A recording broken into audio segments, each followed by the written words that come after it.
Many years ago, when I was a young Christian, I used to visit bookshops, particularly on Saturdays, and I used to look for academic works that would help me understand the Christian faith, the truths of the Bible.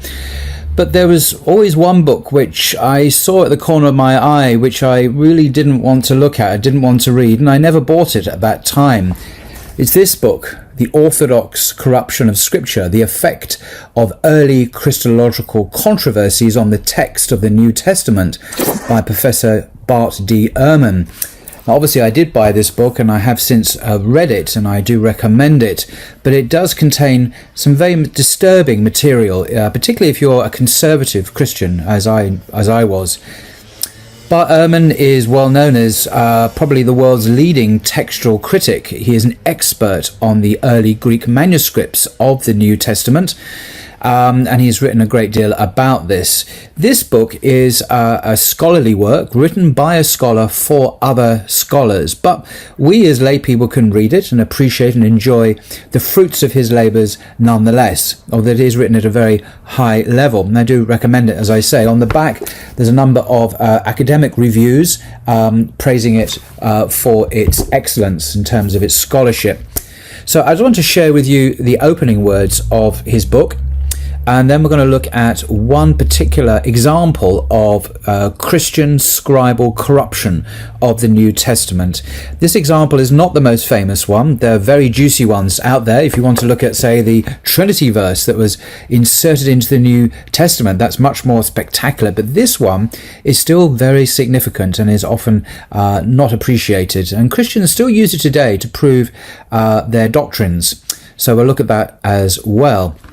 So Bart Ehrman, in his introductory chapter, entitled The Text of Scripture in an Age of Dissent, Early Christian Struggles for Orthodoxy, he explains, basically setting out the position in his book and what he intends to argue. And he says, Christianity in the 2nd and 3rd centuries was in a remarkable state of flux. To be sure, at no point in its history has the religion constituted a monolith, but the diverse manifestations of its first 300 years, whether in terms of social structures, religious practices, or ideologies, have never been replicated. Nowhere is this seen more clearly than in the realm of theology. In the 2nd and 3rd centuries, there were, of course, Christians who believed in only one God. Others, however, claimed that there were two gods, yet others subscribed to 30 or 365 or more. Some Christians accepted the Hebrew Scriptures as a revelation of the one true God, the sacred possession of all believers. Others claimed that the Scriptures had been inspired by an evil deity. Some Christians believed that God had created the world and was soon going to redeem it. Others said that God neither had created the world nor had ever had any dealings with it. Some Christians believed that Christ was somehow both a man and God. Others said that he was a man but not God. Others claimed that he was God but not a man. Others insisted he was a man who had been temporarily inhabited by God. Some Christians believed that Christ's death had brought about the salvation of the world. Others claimed that his death had no bearing on salvation, yet others alleged that he had never even died. It's interesting, that. Few of these variant theologies went uncontested, and the controversies that ensued impacted the surviving literature on virtually every level. The one level I will be concerned with in the present study, in other words, his book here, involves the manuscripts of the evolving Christian scriptures, what would eventually be called the New Testament. Because, by the way, it's me speaking now, these letters, for example, and the Gospels and so on, weren't originally considered to be scripture. They weren't seen as inspired by God at the beginning. Only much later did they become to be believed to be somehow revelatory and came to be included in this canon called the New Testament. And that was centuries after Jesus. The New Testament manuscripts were not produced were not produced impersonally by machines capable of flawless reproduction.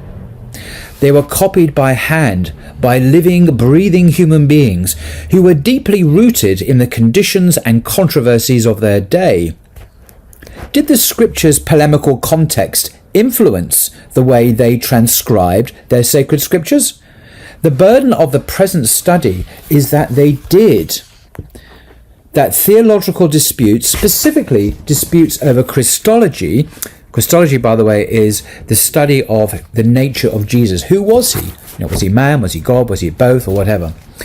So these disputes, he argues, prompted Christian scribes to alter the words of Scripture in order to make them serviceable for the polemical task. Scribes modified their manuscripts to make them more patently orthodox and less susceptible to abuse by the opponents of orthodoxy. Wow, you can see why I didn't want to read this all those years ago. What Christian would ever want to read anything like this? It's just too toxic. It's too explosive.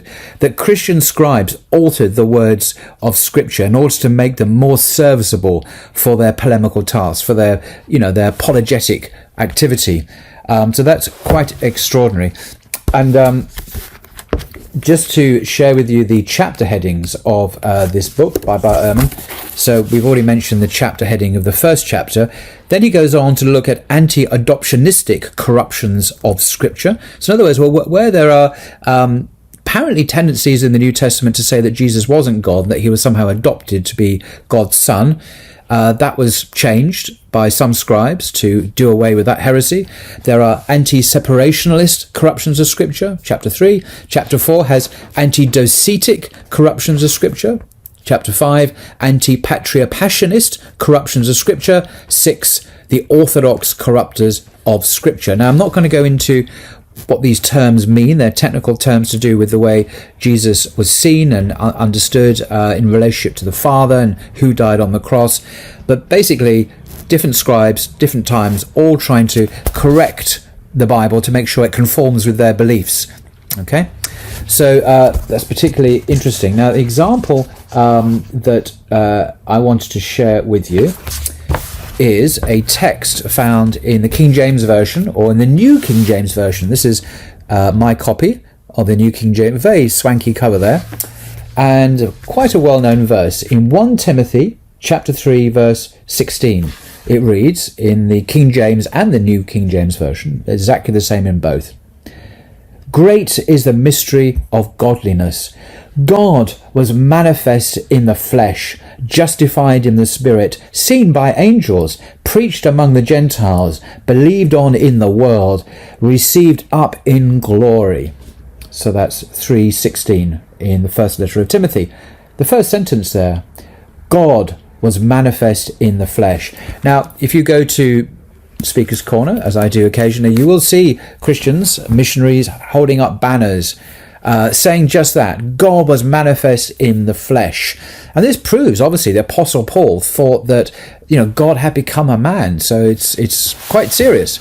So what does Bart Ehrman say about this? Is this an example of corruption? Is this a verse that was inserted later by Christian scribes? Well, he says on page 78 of his book, he's going to use a word theos. Theos is a Greek word for God. And in the Greek New Testament, whenever God is referred to, it means theos, God. So he says that the reading theos cannot be original is shown both by the character of the manuscript attestation. So he's basically saying it's not in the earliest and best manuscripts. And then he gives the reasons technical reasons why that is the case. And then he concludes the change to the manuscript must have been made fairly early, at least during the 3rd century, given its widespread attestation from the 4th century onwards. It can therefore best be explained as an anti-adoptionistic corruption that stresses the deity of Christ. So he's basically saying there that it wasn't there in the early manuscripts. It was added several centuries after Christ to emphasize the deity of Jesus. And that's a very important doctrine for some people in the early church. Not all Christians, of course, believe that Jesus was divine at all.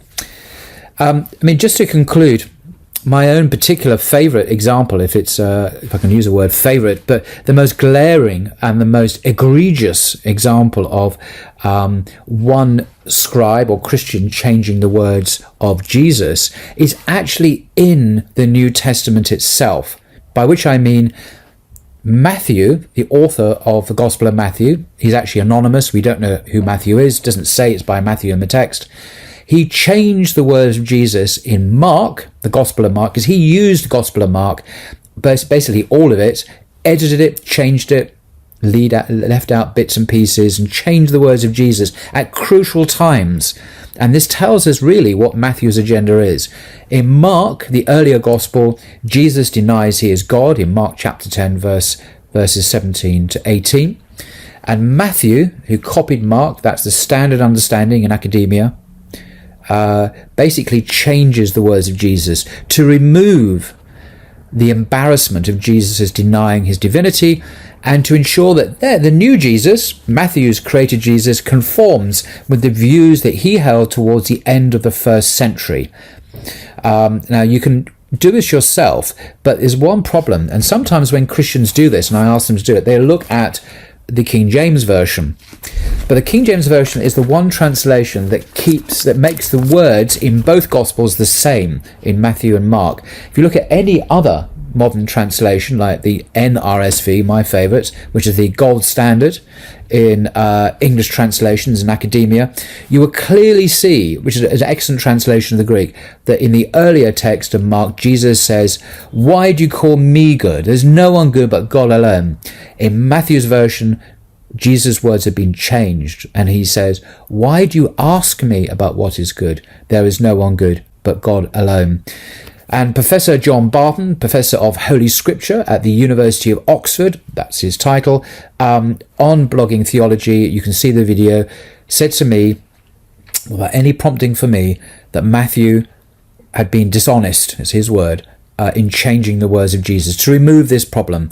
So the point of me mentioning, it's not just that later scribes changed the scriptures, but even within what became the New Testament, you had individual writers copying other writers and changing their words to suit their polemical or apologetic or Christological views later on. So it's even happening within the Bible itself.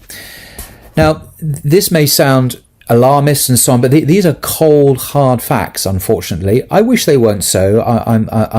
It's horrible to have to, share this information in a way, but I want to raise the bar when it comes to knowledge of what's really going on with the manuscripts. And this book, The Orthodox Corruption of Scripture, really goes through many, many examples of how later Christian scribes have altered and changed the text.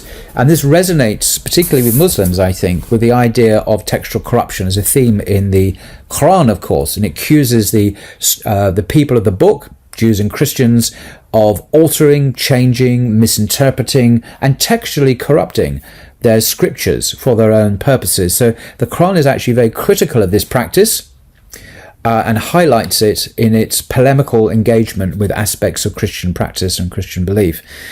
So there we are. I hope that was of interest. Till next time.